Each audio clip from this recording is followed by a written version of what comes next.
जय श्री राधे। पूज्य श्री सद्गुरुदेव भगवान के चरणों में प्रणाम। भगवान के नाम संकीर्तन की महिमा। भगवान के नाम, रूप, लीला व गुणों का संकीर्तन किया जाता है। इन सभी प्रकार के संकीर्तनों में सबसे अधिक महिमा संतों व शास्त्रों ने हरिनाम संकीर्तन की गाई है। यहाँ तक कि नाम जप से भी ज़्यादा नाम संकीर्तन की महिमा गाई है।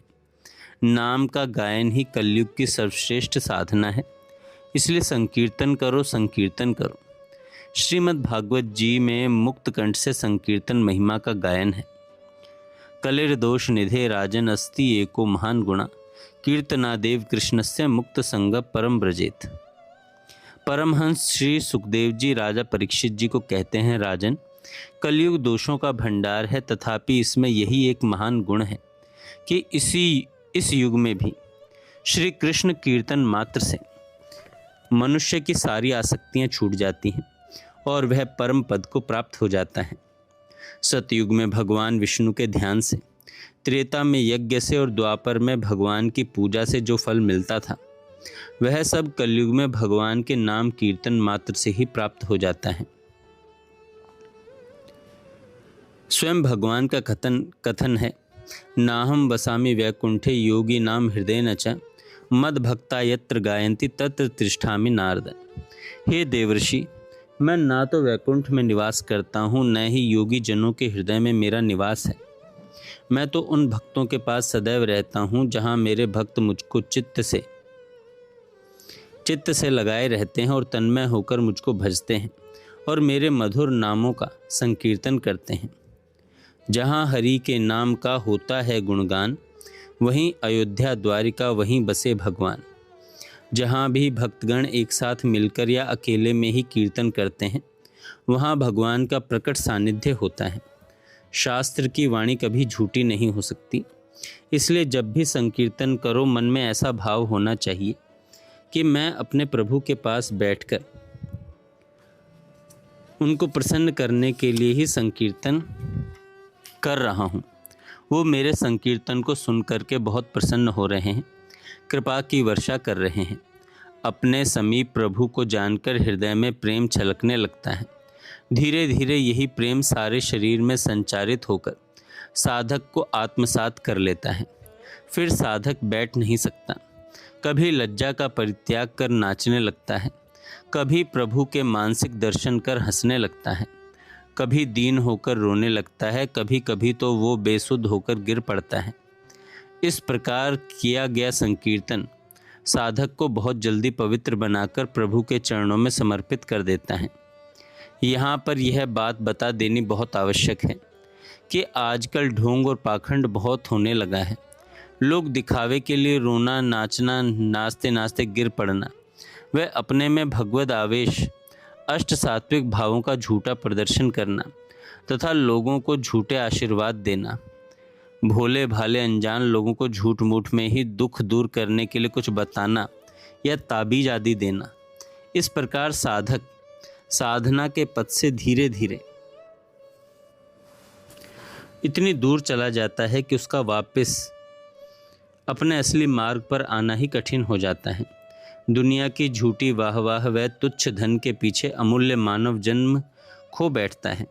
इसलिए साधक को किसी संत महापुरुष के अधीन रहकर ही साधना करनी चाहिए और समय समय पर अपने मन की अच्छी बुरी स्थितियों के बारे में निसंकोच बता देना चाहिए। सावधान होकर अपनी साधना में लगे रहना चाहिए। सावधानी का नाम ही साधना है। सावधानी हटी, दुर्घटना घटी। नाम संकीर्तन से जाति पाति का कोई भेद नहीं। साधक किसी भी वर्ण आश्रम से संबंध रखने वाला क्यों न हो, संकीर्तन सभी को करना है। ब्राह्मण, क्षत्रिय, वैश्य, स्त्री, शूद्र, अंत्यज आदि जहाँ तहाँ भी भगवान विष्णु के नाम का अनुकीर्तन करते रहते हैं, वे भी समस्त पापों से मुक्त होकर सनातन परमात्मा को प्राप्त होते हैं। नाम संकीर्तन में देश, काल तथा शौच अशौच का भी नियम नहीं है। कहीं भी किसी भी समय किसी भी अवस्था में संकीर्तन कर सकते हैं। कीर्तन में देश काल का कोई नियम नहीं है। शौच अशौच आदि का निर्णय करने की भी आवश्यकता नहीं है। केवल राम राम इस प्रकार कीर्तन करने मात्र से जीव मुक्त हो जाता है। अपवित्र हो या पवित्र, सभी अवस्थाओं में कमल नयन भगवान का स्मरण करता है, वह बाहर भीतर से पवित्र हो जाता है।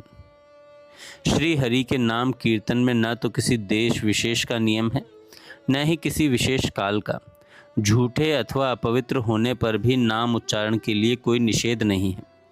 चलते फिरते, खड़े रहते, सोते जागते, खाते पीते जप करते हुए कृष्ण कृष्ण ऐसा कीर्तन करके मनुष्य पापों के चंगुल से छूट जाता है।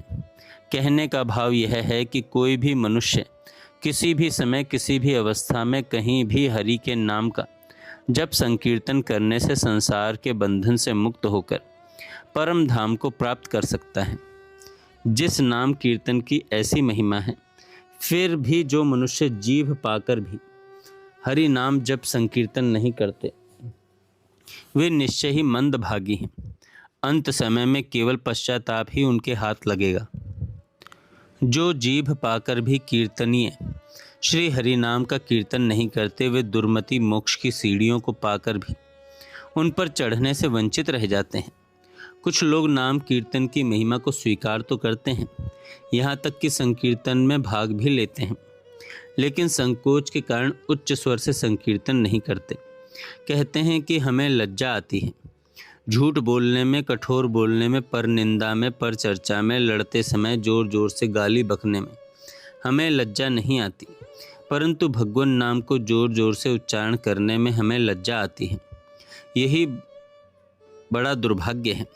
यदि कीर्तन करने से सभ्यता में बट्टा लगता है, तो ऐसी विस्मयी शुष्क सभ्यता को दूर से ही नमस्कार करना चाहिए।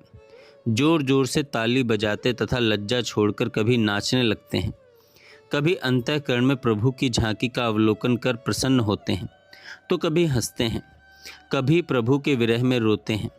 ऐसे मनुष्य ही सारे जगत को पावन करते हैं। भगवान कहते हैं कि जिसकी वाणी गदगद हो जाती है, हृदय द्रवित हो जाता है, जो बारंबार ऊंचे स्वर से नाम लेकर मुझे पुकारता है, कभी रोता है, कभी हंसता है और कभी लज्जा छोड़कर नाचने लगता है, कभी ऊंचे स्वर में मेरा गुणगान करता है, ऐसा भक्त पुरुष स्वयं तो पवित्र होता ही है, अपने दर्शन व वचनों आदि से सारे विश्व को पवित्र कर देता है।